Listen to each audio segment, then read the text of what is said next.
आपण देवबापाच्या नावाला धन्यवाद द्या, त्याचं उपकार म्हणूया. कारण का बरं आपल्याला देवाचा उपकार मानायचा आहे? कोण सांगणार आहे? आपल्याला देवाचा उपकार का मानायचा आहे?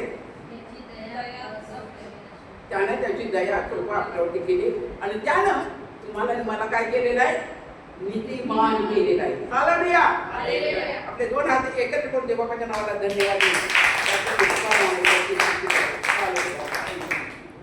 आपण दोन शब्दाची प्रार्थना करूया. पवित्र पवित्र अति पवित्र महान तारका प्रभू येशू ख्रिस्ता, राजांच्या राजा प्रभूंच्या प्रभू, गौरवी आणि समर्थ बाबा, या शापा दिवशी तुझ्या कृपेच्या छत्राखाली घेऊन तुझी स्तुती आराधना करण्यासाठी आम्हाला सहाय्य केलंस, मदत केलीस. तुझ्या पवित्र आत्म्याचा वर्षाचा मोह केलास, आम्हाला आशीर्वादित केलं, उपकारस्तुती करते. तसंच पहिले जेव्हा तुझ्या वचनातून बोलण्याची सुवर्ण संधी तू मला दिलीस, याबद्दल मी तुझ्या नावाला धन्यवाद देते. येशू बाबा, बोलणारी मी नाही तर बोलणारा तू आहेस.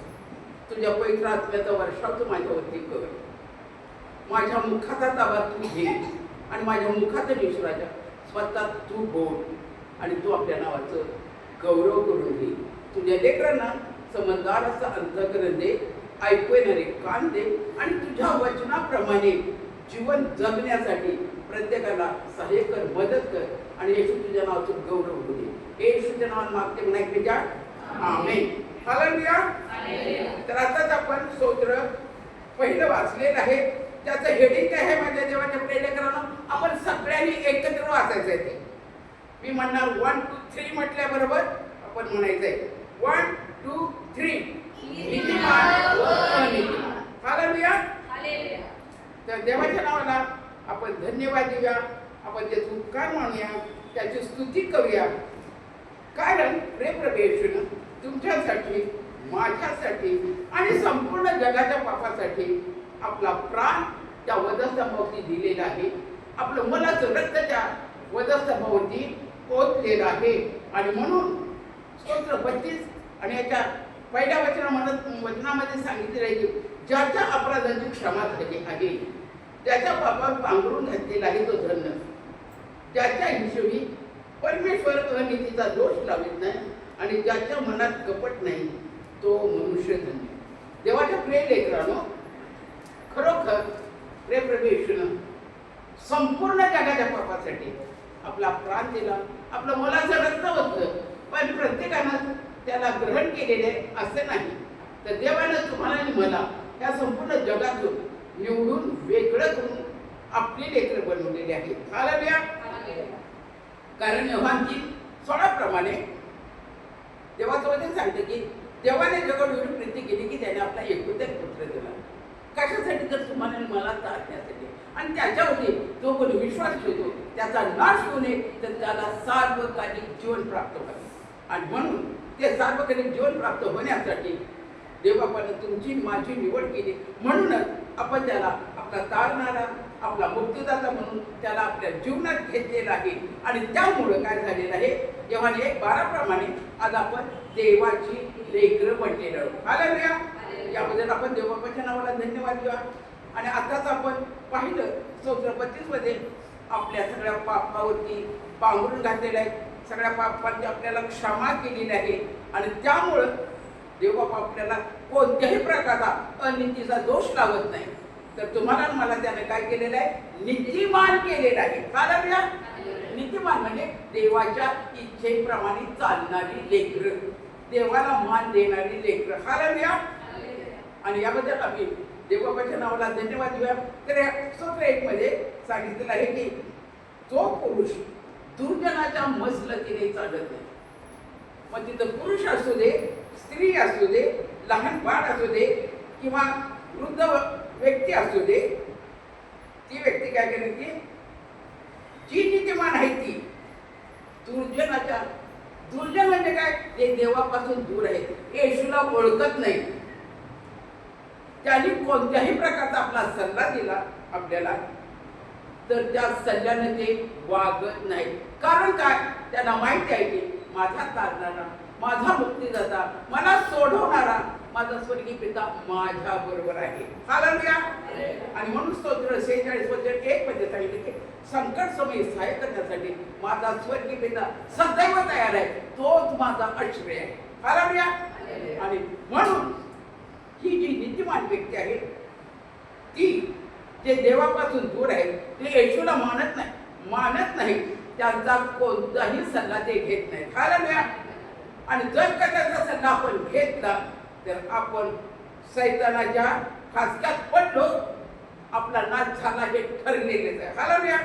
परंतु आपण देवाच्या नावाला धन्यवाद देऊया, देवाचा उपकार मानूया की देवाने आज तुमच्यावरती माझ्यावरती दया केलेली आहे आणि कृपा केलेली आहे. आणि त्या दुर्जनाच्या कोणती मसलत आपण स्वीकारत नाही.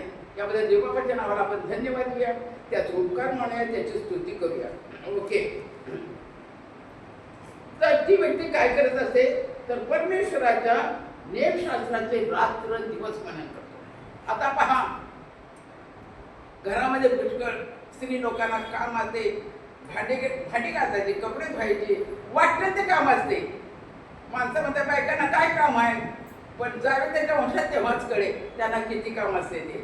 पण अशा विकट परिस्थितीमध्ये सुद्धा जी व्यक्ती आपला थोडा वेळ काढून देवाच्या वचनाचं मनन आणि चिंतन करते ना, ती देवाला फार आवडते. हालेलुया. आणि आपण किती थकलेलं भागलेलं जर असलो, परंतु देवाचं वचन घेऊन आपण वाचायला लागलो आणि देवाला म्हणालो की हे प्रेम देवाप्पा, या वचनातून तू माझ्या संगती बोल, मला मार्गदर्शन कर, असं आपण जेव्हा म्हणतो तेव्हा देव या वचनातून आपल्या संगती बोलतो, आपल्याला मार्गदर्शन करतो, आपल्याला धीर देतो. तेव्हा आपण दुःखात, संकटात, क्लेशात, अडचणीत असतो. यशाया 41:10 मध्ये तो म्हणतो की माझ्या प्रिय बाळा, घाबरून जाऊ नकोस, भिवू नकोस, कारण मी तुझा देव तुझ्या बरोबर आहे. मी तुला कधी सोडणार नाही, मी तुला कधी टाकणार नाही. तुझ्या अशक्तपणा सुद्धा मी तुला सहाय्य करतो आणि माझ्या धार्मिकतेच्यावर उजव्या हाताने मी तुझा उद्धार करतो. असा तो आपला स्वर्गीय पिता आपल्याला काय करतो, धीर देऊन आपल्याला स्थिर करतो. हालेलुया. याबद्दल आपण देवाच्या नावाला धन्यवाद देऊया, त्याचा उपकार मानूया, त्याची स्तुती करूया. आणि ही जी व्यक्ती जी देवाच्या इच्छेप्रमाणे आपलं जीवन जगते, ती व्यक्ती कोणत्याही कामात त्याला हात घातलं तर येशू बाप त्याला त्याच्यामध्ये यश देतो, बरकत देतो, त्याला कशाची कमतरता पडत नाही. कारण का बरं? कारण ही व्यक्ती देवाच्या सान्निध्यात राहते, देवाच्या इच्छेप्रमाणे आपली चालणूक करते. म्हणून योहान 8:12 मध्ये येशू म्हणतो की मी जीवनाचा प्रकाश आहे आणि जो मला अनुसरतो तो अंधारात कधी चालणार नाही. अंधार म्हणजे काय? सैतानाच्या सत्तेखाली, सैतानाच्या सहवासात तो कधी जाणार नाही. कारण त्याचं जीवन येशूच्या हातात आहे, त्याचा हात येशूच्या हातात आहे आणि तो येशूच्या प्रकाशात जातो. म्हणून येशू त्याच्याबद्दल साक्ष देतो की जो येशू म्हणतो की मी जीवनाचा प्रकाश आहे आणि जो मला अनुसरतो तो अंधारात कधीच चालणार नाही, सैतानाच्या वाटेने तो कधीच जाणार नाही. परंतु देवाला प्रसन्न करण्यासाठी तो देवाच्या इच्छेप्रमाणे आपलं सगळं काम करतो. म्हणून देव त्याला आशीर्वादित करतो, देव त्याला बरकत देतो, देव त्याची काळजी घेतो, देव त्याचा आश्रय बनतो, देव त्याचं बाहेर येणं जाणं सगळं आशीर्वादित करतो. कारण ही व्यक्ती देवाच्या इच्छेप्रमाणे आपलं जीवन जगत असते. हालेलुया. आणि देव करू दे आणि तुम्हाला आणि मला देवाच्या इच्छेप्रमाणे करण्यासाठी, देवाच्या इच्छेप्रमाणे वागण्यासाठी सहाय्य करू द्या, मदत करू द्या. कारण हे जग सैतानाच्या हातात असल्यामुळं क्षणाला अनेक प्रकारचं दुःख आहे, त्रास असे संकट आहे. पण येशू म्हणत आहे मत्तई 16:33 मध्ये, लेकरांनो तुम्हाला क्लेश होतील, दुःख होईल, पण धीर धरा, या जगाला मी जिंकलेला आहे आणि जगाला जिंकणारा स्वर्गीय पिता मी तुमच्या बरोबर आहे. कारण तुम्ही लेकर माझ्यावरती प्रेम करणारे आहात, मी तुम्हाला कधी सोडणार नाही, कधी टाकणार नाही. या सगळ्या संकटातून, या त्रासातून बाहेर काढून तुम्हाला सुरक्षित ठेवून आशीर्वाद करणारा परमेश्वर स्वर्गीय पिता मी तुमच्या बरोबर आहे. आणि खरोखर एवढं मोठं देवापण आज आपल्यावरती दया केलेली आहे, कृपा केलेली आहे, त्याची लेकरं बनवली, आमचं जीवन आशीर्वादित केलेलं आहे. आणि याबद्दल आपण देवबापाच्या नावाला धन्यवाद देऊ, आभार मानूया, त्याची स्तुती करूया आणि त्याच्याच मार्गात आपलं जीवन त्याच्या हातात घेऊन चालूया आणि येशूच्या नावाचं आपल्या जीवनाकडून गौरव द्या. God bless.